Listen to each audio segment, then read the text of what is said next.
I never faulted. I never sat back and faulted anybody for whatever skills they had. Right. Anybody. I'm not on the record doing that until people started criticizing me. And I got out of the business and legitimately got on with my life, recognized that wrestling and what I did there was a great chapter in my life, but there were other things I could do. And people just, I don't know, they got offended by that. And I got defensive about saying, hey, whoa, hold on a minute. At that point, could you see the beginnings of Steve Austin becoming such a huge star in the company? No, I mean, but I didn't see that he wouldn't become a talent. He was a real hard worker. And there was something about him in the ring, even in his black boots and black trunks, that just a grunty style. Like he was grunt, the way he worked his style. And like he just wanted to keep going from one thing to the next. And no. We didn't touch on Bret Hart, who was a pretty big star in that era. What did you think of Bret as a performer and dealing with Bret through the years?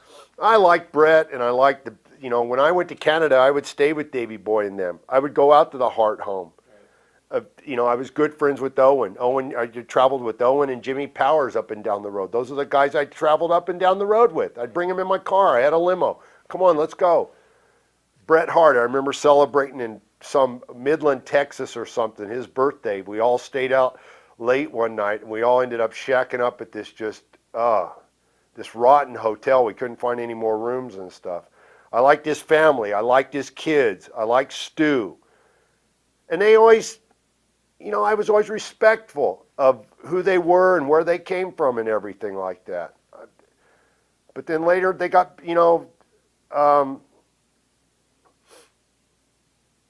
they just started criticizing me for no reason, right. And I made some comments about Bret. I think Bret probably would have felt better about what he did if he had pursued litigation like I did.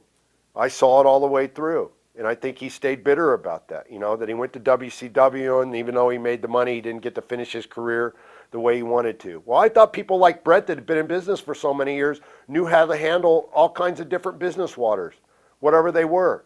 They could make the best of it. How do you think you would have handled that situation in Montreal if Vince had changed the finish the last night you were in? I don't know. That's a what if. Okay.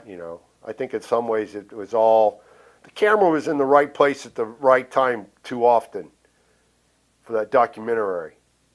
Give me a break. So you think it's possible it was a work? Well, in some ways, maybe not all the way. Okay. But I think everybody got okay with it. I think even how personally affected he may have been, and how much of a shoot that may have been, that for the purposes of a documentary, they stepped back and saw what they could get out of it.